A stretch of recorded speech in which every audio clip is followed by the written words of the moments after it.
Well, the flooding in KwaZulu-Natal, of course, has a huge impact on lives and infrastructure. It looks like the rainy weather is not over for the summer. Professor Tafadzwa Mabhaudhi is a professor of climate change, flood systems and health with the London School of Hygiene and Tropical Diseases. He joins us now, also an honorary professor at KZN. Professor, good evening to you and thank you for your time. Why are we having so much rain in KwaZulu-Natal? We remember the floods almost 2 years ago now. We have more flooding now, consistent flooding in Ladysmith over the weekend. Is something changing with the weather? Thanks very much, Stephen, and good evening to everyone. Yeah, so if you notice, we've had a pattern of very intense rainfall, I would say from December, mid-December onwards through to now, with projections that we're going to be having more heavier rainfall. So naturally, it means we already have a situation where the soil is saturated, river levels are high. So any significant downpour in that situation where you already have high soil moisture levels can result in immediate flooding, especially in low-lying areas and areas that, do not have good vegetation or natural systems to attenuate such flooding.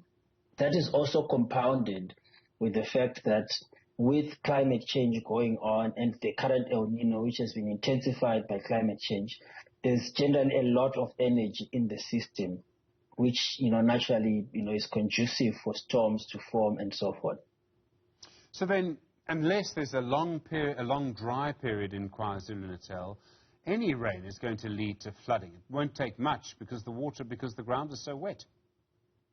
Correct. So currently that's the situation we have, and it goes back to spring because there were heavy rains in spring as well. So from that time, the soil moisture was high already.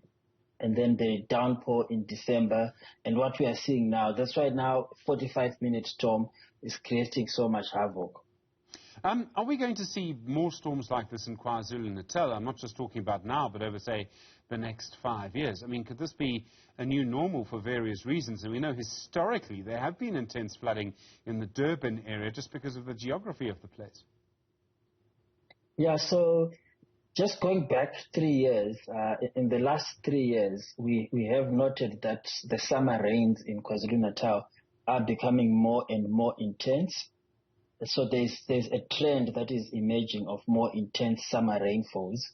We still do get, dry spells here and there, but by and large, the intense rainfall periods are increasing, and projections also suggest that we should expect such, intense rainfalls and flash floods to be a thing.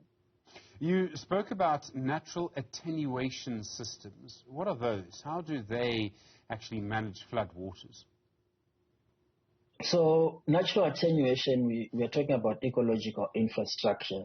Those are your wetlands, your grasslands, your forests, the natural vegetation, which naturally would slow down the runoff, the speed of water running on the surface, would also encourage filtration into the soils and drainage into these wetland areas and away from people. So we have destroyed quite a lot of those natural systems. A lot of the wetlands are no longer functional. With land use change, a lot of the grasslands have been badly damaged and degraded, and the area under natural vegetation has been decreasing with more concrete surfaces, emerging everywhere. So those things reduce nature's capacity to buffer these storms. We also have situations of people then moving into these areas that were naturally draining areas, and that then exposes people to this hazard of flooding occurring. And given that they are in informal settlements, poor infrastructure, that then creates the vulnerability, which gives us, the disasters that we then see. Professor Tafadzwa Mabhaudhi, thank you, Professor of Climate Change, Food Systems and Health at the London School of Hygiene and Tropical Medicine.